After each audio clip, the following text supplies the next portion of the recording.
right, Coach, what do you think? Is Jason Garrett the right guy to take this Cowboys team to the next level?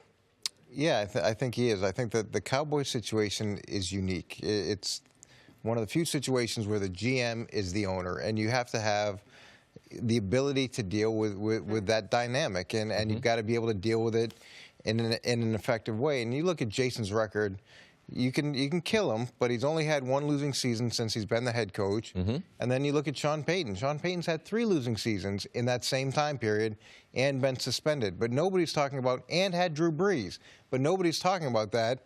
Sean's had to deal with changing over quarterbacks from Tony Romo. Jason Garrett's had to deal with. Yes. Jason Garrett's had to deal with changing over quarterbacks. There's been staff changes. There's been transition that you could argue he's done a very effective job with in an environment that is unique in the NFL. Not a lot of people have to deal with that same power structure. You mentioned it's unique.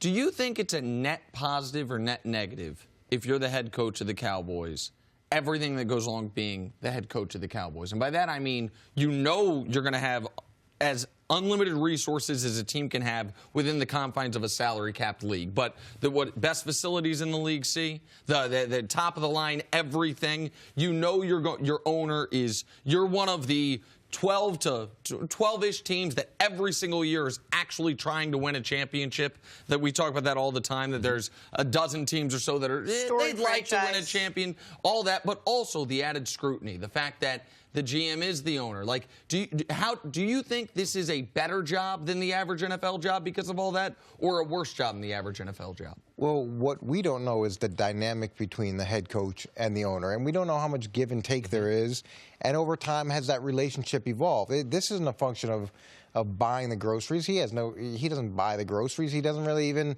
set the menu. He just cooks whatever he's given. Now, but maybe over time, as their relationship has grown, there has been more give and take, because you want the ability as a head coach to shape the team that you have. You want the ability to be able to discipline the players the way you believe they should be disciplined.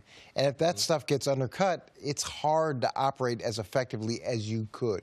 Yeah, I think it's a positive being the Dallas Cowboys coach. I think that you would want the opportunity, knowing that you have an owner that is trying to win, compared to other messaging we see through other owners that aren't consistent. Now, dealing with your roster in the media, with your owner doing a radio show, that would be problematic.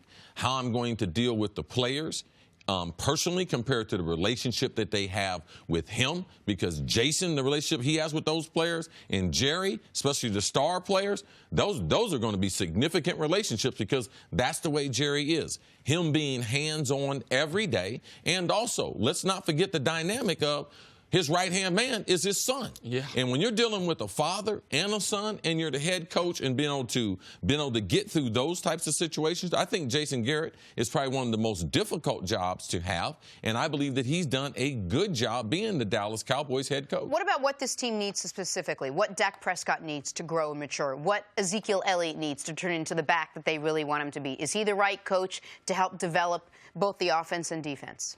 Well, he's the right coach in the sense that he's got the most knowledge of where these guys are, what their weaknesses are, what their potential areas for growth are.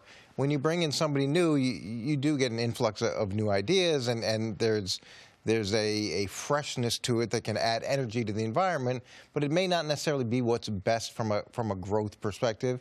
Yeah, I think he is probably positioned in the most advantageous way to help those guys. And I think we have to remember that being a head coach is not simply, even though a lot of teams are kind of leaning this way as the NFL goes from, as he would say, a third offense, defense, special teams. The NFL now seems to be 60% offense, 30% defense, 10% special teams.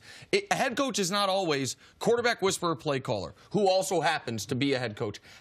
When you were a head coach, it's the media. It's discipline. There are so many things. It's setting the meeting schedule, right? It's so many things that you have to do that are not just the game plan.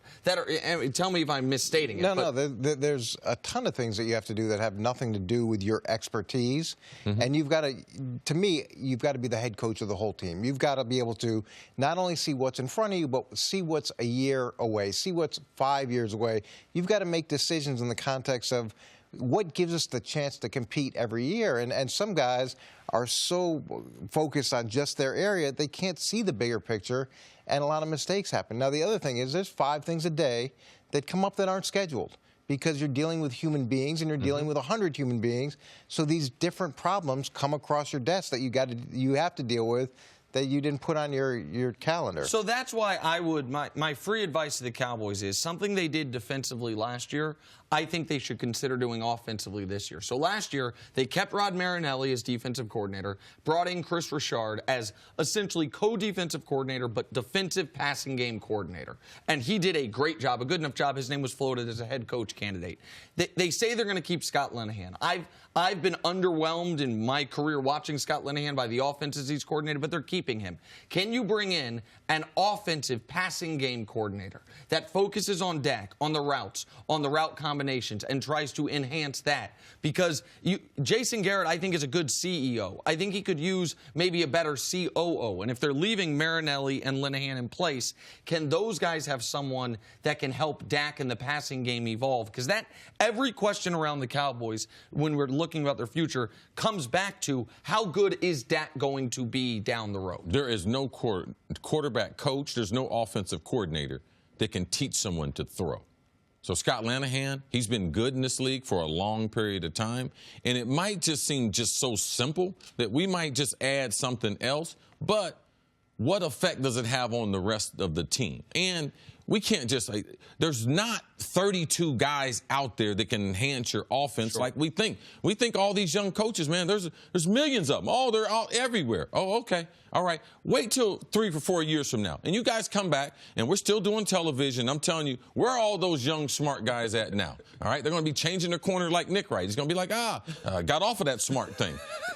So I just think right now in the NFL, trying to add wrinkles to your offense is harder said than done. And I know there's no one that can teach a quarterback how to throw the ball effectively better. Now, we can have some concepts that open it up, but Dak Prescott, it's on himself to get his feet better, to get his shoulders stronger, work on his timing, get his hips involved in the throw. That's not some other person's responsibility. That's the professional's responsibility. It's not some coaches. You are responsible for your own talent. There's enough quarterback gurus and stuff out there that aren't working for teams. All right? Tom Brady's guy is not employed anywhere, all right? And Drew Brees, Tom Brady, and all these other guys go to him. Let's not put that on the Dallas staff. That's something you should be doing in your offseason, Coach. Know what helps really smart coaches? Really good quarterbacks.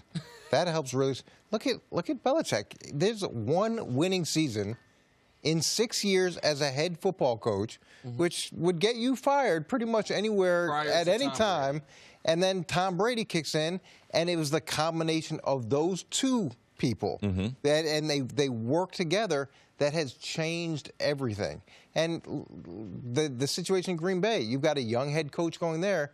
He's got a great opportunity to look really good right away because he's got Aaron Rodgers. You insert those guys somewhere else where there isn't a quarterback, it's a whole different ballgame. Thanks for watching. Subscribe here to get the latest from the show. Also, be sure to check out more of the best clips from First Things First, or go watch a few segments from our other shows on FS1.